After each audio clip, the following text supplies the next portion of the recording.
Good morning class. स्वागत है आप सभी का जीडी एकेडमी के इस नए वीडियो लेक्चर में। आज हम लोग डिस्कस करने चल रहे हैं अलजेब्रिक एक्सप्रेशंस को, और ये सबसे इम्पोर्टेंट टॉपिक है आपका बेसिक मैथमेटिक्स के लिए। बेसिक भी, और आगे चल के जब आप मैथमेटिक्स को सॉल्व करेंगे तो बिना इसके नहीं हो पाएगा। तो कई स्टूडेंट को यहीं से प्रॉब्लम होना शुरू हो जाती है, और हम इसको बहुत ही केयरफुली इसके हर एक बेसिक बेसिक पार्ट को यहाँ डिस्कस करते हुए चलेंगे। वीडियो को पूरा एंड तक देखना है आपको, ताकि आपको ये प्रॉपरली समझ में आ जाए कि ये इसे सॉल्व कैसे करते हैं। हमें क्वेश्चंस को रटना नहीं है कि नहीं हम क्वेश्चन को रटेंगे, नहीं, हम एक प्रॉपर टेक्निक लेके चलते हैं जिससे क्वेश्चन को सॉल्व किया जाए। क्योंकि अगर आपको टेक्निक समझ में आ गई तो फिर तो कोई दिक्कत ही नहीं ना, कितना क्वेश्चन रटेंगे आप, संभव ही नहीं रट पाना। ठीक है, तो यहाँ पे हम लोग जो करेंगे वो प्रॉपर तरीके से उस टेक्निक का यूज करेंगे जिससे हमें ये पूरी तरीके से समझ में आ जाए। तो स्टार्ट करते हैं हम लोग। तो सबसे पहले बात आती है अलजेब्रिक एक्सप्रेशंस की। तो ये अलजेब्रा क्या होता है, क्योंकि अलजेब्रा के टर्म से बना आपका अलजेब्रिक एक्सप्रेशन। तो अलजेब्रा क्या है? Algebra is a generalised arithmetic in which numbers are represented by letter known as literal numbers or simply literals. इसमें क्या होता है, हमारा जो नंबर्स है वो किसी न किसी लेटर के द्वारा रिप्रेजेंट किया जा रहा है। ठीक है, आइए देखिए कैसे।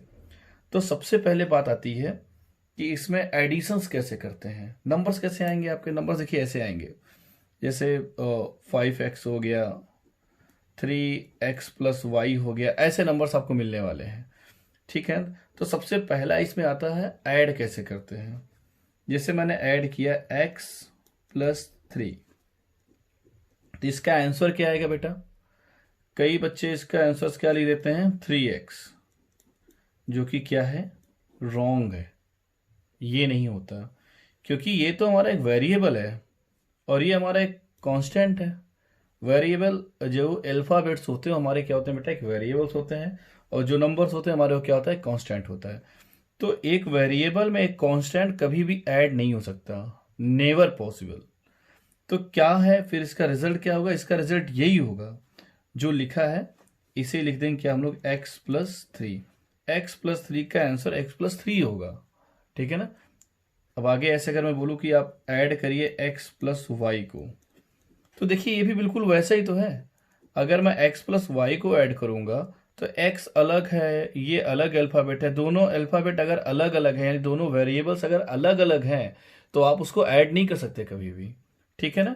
तो इसका भी आंसर क्या आएगा बेटा? x+y का भी आंसर x+y ही आएगा। अच्छा, अगर मैं ऐड करूं x+3x को, तो देखिए ये भी वेरिएबल x है, ये भी वेरिएबल x है, तो ये दोनों आपस में क्या हो जाएंगे, ऐड हो जाएंगे। ये 3 है और एक यहाँ पे 1 लगा, ये क्या हो जाएगा 4, इसे लिखेंगे 4x। अभी देखिए और कहाँ कहाँ मिस्टेक्स होनी है आपसे। अगर मैंने आपको दे दिया x+2x+3x, तो आप इसको बोलेंगे सर ये भी x है, ये भी x है, यहाँ 2 यहाँ पे 3, ये हो गया टोटल कितना, 5x। थोड़ी सी चेंजिंग करता हूँ, 2x² + 3x। अब आप क्या करेंगे, तब बच्चे क्या कर देते हैं, 2+3 5, x⁻2 और 1 ये 3 कर देते हैं। यहाँ पे ये क्या हो जाएगा, रॉन्ग हो जाएगा। ये भी बिल्कुल ऐसा ही है बेटा, जैसे कि ये x और y हम तभी ऐड कर सकते हैं वेरिएबल्स को जब वो एकदम पूरी तरीके से सेम हो। अगर यहाँ पे स्क्वायर लगा है तो यहाँ भी स्क्वायर लगा होना चाहिए। अगर यहाँ क्यूब है तो यहाँ भी क्यूब लगा होना चाहिए। अगर नहीं लगा हुआ तो वी कैन नेवर ऐड। ठीक है ना। सेम नंबर रहेंगे तभी ऐड करेंगे, नहीं तो वेरिएबल्स को हम ऐड ऐसे नहीं करेंगे। ठीक, तो इसका रिजल्ट क्या आएगा? इसका रिजल्ट यही आएगा, 2x² + 3x, ये इसका सही आंसर है। ठीक है ना। तो अब काफी कुछ समझ में आ गया होगा। अब अगर आपको कोई ऐड करने के लिए बोलेगा तो आराम से ऐड कर लेंगे हम लोग। अब जैसे बोल दिया गया कि चलिए ऐड करिए 5x³ + 3x²। अब तो आप बोलेंगे सर ये तो ऐड हो जाएगा, 5 + 3 क्या हो जाएगा 8, ये x+3 था, ये 2 था, ये क्या हो जाएगा 5। यहाँ भी बेटा ये रॉन्ग है। मैंने अभी जस्ट बताया कि देखिए ये दोनों के जो पावर हैं, ये स्क्वायर और ये क्यूब, ये भी आपस में बेटा सेम होने चाहिए। अलग अलग होगा तो ये नहीं ऐड होगा। जब तक ये भी x⁻3 है और एक भी x⁻3 हो तभी ये ऐड हो सकता, नहीं तो ये ऐड नहीं हो सकता है। इसका भी राइट आंसर क्या होगा, ये भी बिल्कुल अलग अलग ही लिखे जाएंगे। 5x³ plus 3x²। क्लियर हो गया ये। अब उम्मीद है कि आपको ये चीज़ समझ में आ गई कि हमें कैसे नंबर्स ऐड करने हैं। अब आगे अगर देखते हैं, जैसे आपको दे दिया गया यहाँ पे 3x⁴ प्लस 5x⁴, तो ये क्या हो गया हमारे 3 और 5, ये हो गया हमारे 8x⁴। यहाँ 4 और 4 कई बार बच्चे क्या कर देते हैं, ऐड कर देते हैं। बेटा पावर्स नहीं ऐड करते हम, ये भी हमारा रॉन्ग हो जाएगा। कभी भी पावर्स, जब यहाँ पे एडिशन रहेगा, ध्यान रखिएगा, एडिशन का साइन रहेगा तो पावर को आपस में ऐड नहीं कर सकते हम। तब क्या करेंगे इसके लिए, सिंपल 8x⁴ जो सेम बेस है वही यहाँ पे लिखा जाता है, क्योंकि हमें केवल आगे का कोफिशिएंट ऐड करना, बाकी ये तो सेम है ना। क्लियर हो गया ये, अब समझ में आ गया। अब उम्मीद है कि आप इस तरीके की जो बेसिक्स मिस्टेक्स हैं आप नहीं करेंगे एडिशन में। ठीक इसी तरीके से होता है हमारा सब्ट्रैक्शन। सब्ट्रैक्शन में क्या होता है, इसमें देखिए, अब अगर आपको सेम यही चीज जैसे हमने एडिशन में किया वैसे सब्ट्रैक्शन में करेंगे। अगर मैं बोलूंगा x-3, इसका आंसर क्या होगा बेटा, तो इसका आंसर भी x-3 ही होगा। अगर x-y कहूंगा तो इसका भी आंसर क्या आएगा, x-y, क्योंकि x में से y जाएगा। ठीक है, कोई बात नहीं, अभी तो कुछ हमको तुम पता ही नहीं ना क्या है x क्या है y, तो आंसर क्या देंगे, यही देंगे सेम। अगर मैं बोलूं 4x-3x, तो ये क्या होगा, देखिए ये दोनों का जो हमारा है वेरिएबल सेम है, x है, पावर भी सेम है, कोई दिक्कत नहीं। अब यहाँ पे 4-3 हो जाए, कितना बचेगा 1। 1 तो लिखते नहीं हम लोग, इसको ऐसे लिख देंगे केवल x। ठीक है ना, कोई डाउट। आगे जैसे यहाँ पे दिया गया, अगर हमारे 2x² - 2x, तो ये क्या होगा, ये देखिए ये वेरिएबल यहाँ पे अलग है, स्क्वायर वाला वेरिएबल है, यहाँ पे सिंपल वाला वेरिएबल है। इसकी पावर 1 है, इसकी पावर 2 है, तो क्या ये सब्ट्रैक्ट हो पाएगा, नहीं हो पाएगा। तो ये जैसा है हम बिल्कुल ऐसा ही इसको लिख देंगे, यही इसका आंसर हो जाएगा बेटा, अलग से इसमें कुछ नहीं करेंगे आप। ठीक है ना। आगे अब अगर आपको दिया जाए जैसे 5x⁴ माइनस 2x⁴, अब आप बोले सर यहाँ x⁴ यहाँ x⁴, कई बार बच्चे ऐसी गलती कर देते हैं। देखिए छोटी सी मिस्टेक है, 3x⁴ - 2 कर देंगे, यहाँ पे 2 कर देंगे, तो ये क्या हो जाएगा, रॉन्ग हो जाएगा। ऐसा पॉसिबल है नहीं, अब तक हम लोगों को तो इतना तो समझ में आ ही गया है कि ये पॉसिबल नहीं है, क्योंकि ये वेरिएबल अलग है और ये वेरिएबल क्या है, अलग है। जब तक पावर सेम नहीं होगी तब तक वो वेरिएबल सेम नहीं माना जाएगा, और तब तक आप उसको ऐड और सब्ट्रैक्ट नहीं कर सकते हैं। ठीक है, एडिशन और सब्ट्रैक्शन हो गया बेटा आपका। ठीक, अब हम लोग बढ़ते हैं थोड़ा मल्टीप्लिकेशन की तरफ। ठीक है,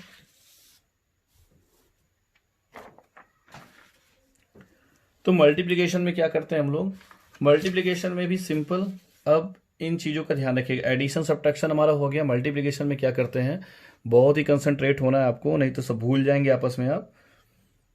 जैसे मैंने कहा x × y, अगर मैं x में y, ये वेरिएबल अलग है, ये भी वेरिएबल अलग, दोनों को अगर मैं मल्टीप्लाई करूं तो सिंपली आप केवल मल्टीप्लाई का साइन हटा के लिख सकते हैं xy। क्लियर। आगे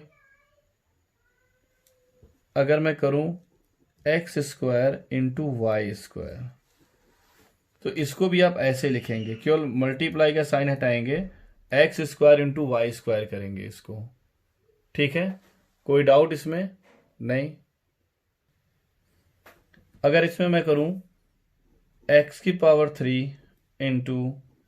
x⁴ 2, अब देखिए x⁴ 3 × x⁴ 2, तो ये क्या हो जाएगा, अगर हमारा वेरिएबल सेम है और बीच में साइन किसका है, मल्टीप्लाई का। फिर से समझिए, अगर वेरिएबल सेम है और बीच में साइन किसका है, मल्टीप्लाई का है, तो ये वेरिएबल्स की जो पावर है ये आपस में ऐड हो जाती है बेटा, तो ये हो जाएगी x⁴ 5। क्लियर। फिर से, अगर ये हमारा वेरिएबल सेम है, पावर डिफरेंट है, कोई दिक्कत नहीं, वो एडिशन में दिक्कत करता था लेकिन मल्टीप्लाई में नहीं करेगा। मल्टीप्लाई में क्या होता है, बस ये हमारे वेरिएबल सेम होने चाहिए। अगर वेरिएबल सेम है हमारे, तो पावर इजिली आपस में क्या हो जाएंगी, ऐड हो जाएंगी। अब जैसे यहाँ पे 3x इंटू 4x², तो अब क्या करेंगे, पहले हम कोफिशिएंट का मल्टीप्लाई करेंगे यानी कांस्टेंट टर्म का, तो ये हो जाएगा 4 3 12, और x की पावर यहाँ 1 है, यहाँ पे 2 है, तो ये पावर आपस में क्या करेंगे, आप ऐड करेंगे, तो ये हो जाएगा 12x⁻3। क्लियर।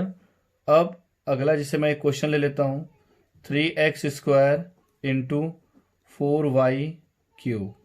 तो आप बोलेंगे सर ये कैसे करें, ये इसमें क्या हो सकता है, तो इसमें कई बार बच्चे गलती कर देते हैं, इसको क्या कर देते हैं यहाँ पे, तो यहाँ पे जो मिस्टेक्स होती है वो ये कि 4 3 12, x y की पावर बच्चे दोनों को ऐड करके यहाँ पे 5 लिख देते हैं, तो ये क्या हो जाएगा, ये यहाँ पे गलत हो जाएगा बेटा आपका। अगर हमारे वेरिएबल्स अलग अलग हैं तो कोफिशिएंट का तो मल्टीप्लाई हो जाएगा, लेकिन कभी भी इसके पावर ऐड नहीं होंगे अगर हमारे वेरिएबल अलग अलग हैं। तो इसका आंसर क्या होगा, राइट आंसर क्या होगा, 12x²y³, ये इसका राइट आंसर होगा। ठीक है ना। अगला एक क्वेश्चन और ले लेते हैं हम लोग, जैसे अगर आपको दे दिया गया 5x⁻3 4y⁻2 3z⁻3, कोई दिक्कत नहीं है, ऐसे भी क्वेश्चन को कोई समस्या नहीं। 5 4 20, 23 60, बाकी जैसे ये आपके वेरिएबल्स हैं इसी में आप इसको कर लेंगे, x⁻3 y⁻2 and z⁻3। I hope कि आप सभी को मल्टीप्लाई एकदम क्लियर हो गया होगा कि हम लोग अलजेब्रिक एक्सप्रेशन में मल्टीप्लाई कैसे करते हैं। ठीक, अब आता नंबर हमारे डिवीजन का। अगर मैं x डिवाइड y करूं तो इसे ऐसे लिखेंगे, x/y ही लिखते हैं इसको हम लोग। ठीक है ना। आगे चल के और भी इसके रूप हो जाते हैं, बट अभी हम वहां पे डिस्कस नहीं करने जा रहे हैं। अभी हमारा बेसिक टर्म है, आगे उसको हम लोग अगले वीडियो में डिस्कस कर लेंगे हम लोग कि क्या और लिख सकते हैं इसको हम लोग। ठीक है ना। अब जैसे x² है तो इसको भी ऐसे लिखेंगे, x² कोई चेंजिंग नहीं होगी। अब अगर यहाँ पे x³ है, 5x⁻5x², तो ये देखिए जो कोफिशिएंट होते हैं ये आपस में डिवाइड हो सकते हैं। ठीक है। वेरिएबल अगर सेम है, क्या वेरिएबल अगर यहाँ पे सेम है तो हम लोग कुछ यहाँ पे वेरिएबल अगर मान लो डिफरेंट भी हो तो भी कोफिशिएंट आपस में डिवाइड होते हैं, कोई डाउट नहीं इसमें। तो 5 1 क्या हो गया 5, तो x की पावर क्या हो गया यहाँ पे 3। अब जब ये डिवाइड है बेटा तो ऊपर जाएगा, ये क्या हो जाएगा माइनस। जैसे मल्टीप्लाई में हम लोग ऐड कर रहे थे वैसे डिवाइड में हम लोग क्या करेंगे, इसको सब्ट्रैक्ट करेंगे पावर्स को, तो ये आंसर क्या बचेगा x। एक क्वेश्चन और करके देखते हैं ऐसे ही। यहाँ पे दिया 15 y⁻5/3 y⁻2। अब देखिए यहाँ पे वेरिएबल सेम है, पहले तो कोफिशिएंट का डिवाइड हो गया, 3 5 15। अब वेरिएबल सेम है तो y यहाँ पे लिख देंगे आप 5, और ये यहाँ पे 2 है बेटा, जब ये ऊपर तरफ जाएगा तो यहाँ पे क्या हो जाएगा -2 हो जाएगा, और हमारा क्या बचेगा 5y⁻3। ठीक है ना। अगर हम लोग मल्टीप्लाई में क्या करते हैं, पावर्स को ऐड करते हैं, वैसे डिवाइड में पावर्स को क्या करते हैं, सब्ट्रैक्ट करते हैं। क्लियर, समझ में बेटा आ गया आप लोगों को। अब अगला हमारा जो स्टेप है वो ये पावर ऑफ द लिटरल्स।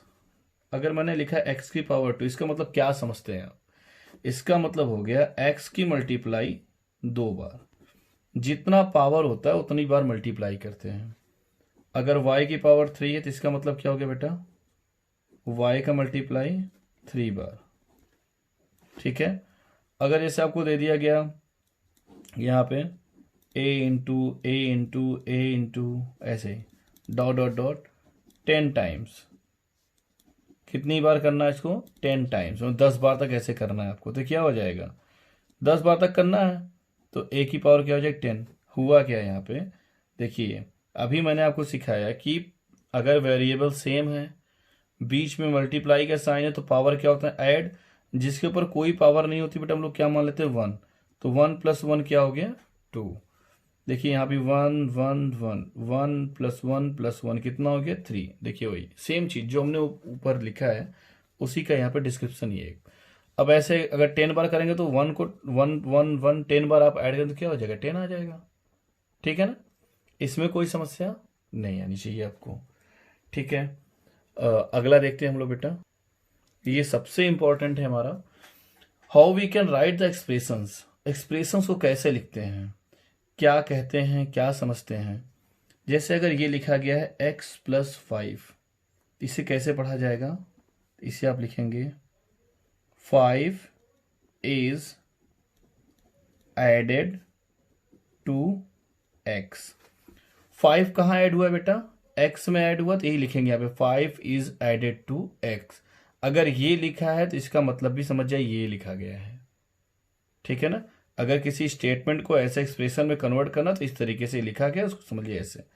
अब जैसे यहाँ पे 7k में से सब्ट्रैक्ट हुआ तो क्या लिखेंगे यहाँ पे 7 is subtracted from, किससे हुआ बेटा k से, तो यहाँ k लिख देंगे। 7 is subtracted from k, मतलब k से क्या 7 को क्या कर दिया गया सब्ट्रैक्ट कर दिया गया है। अब यहाँ पे क्या है बेटा y is मल्टीप्लाई ऑफ 2 या 2 is मल्टीप्लाई ऑफ y। इस तरीके से लिख सकते नहीं लिख सकते हम लोग, लिखिए इसको 2 is,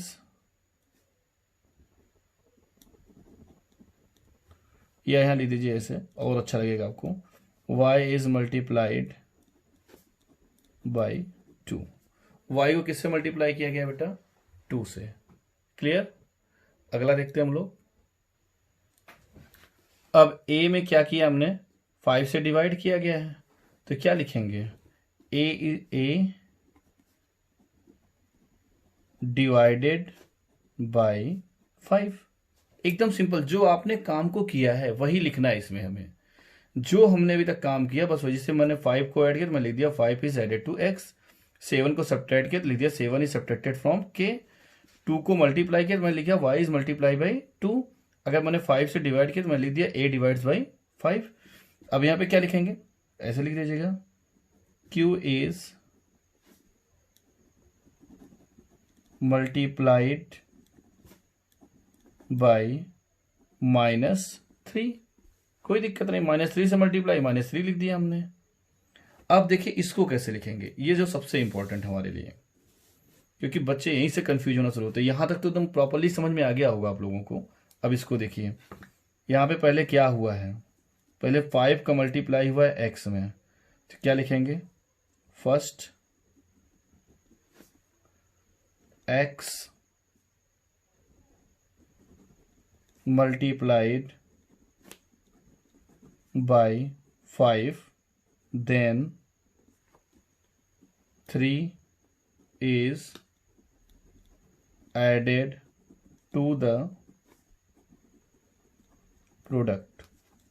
क्लियर, पहले क्या किया हमने, पहले भाई 5 हमारा मल्टीप्लाई हुआ किसमें x में, उसके बाद हमने क्या ऐड किया उसमें 3 ऐड किया, तो वही लिख दिया मैंने first x multiplied by 5 then 3 is added to the product. ठीक है, ऐसे इसमें देखिए पहले क्या किया आपने 3 को मल्टीप्लाई किया किसमें z में, फिर आपने क्या किया सब्ट्रैक्ट किया किसको 8 को। लिखिए first z multiplied by 3 then 8 subtracted from the product. एकदम सिंपल। हमने क्या किया भाई, जो मैंने वर्क किया यहाँ पे वही हमने यहाँ पे लिखा हुआ है। ठीक है ना, 3 को पहले z में मल्टीप्लाई किया वो लिखा हमने, z 3 is multiply by z is multiply by 3, और 8 को हमने सब्ट्रैक्ट किया देन 8 इज सब्ट्रैक्टेड फ्रॉम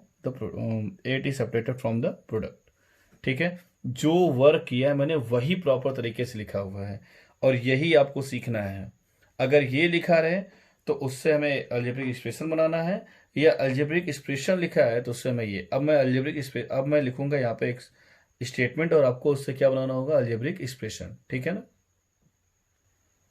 तो ये क्वेश्चन जैसे दिया बेटा, 7 एडेड टू पी, तो 7 किस में ऐड किया गया बेटा, पी में, तो पी में मैंने 7 ऐड कर दिया।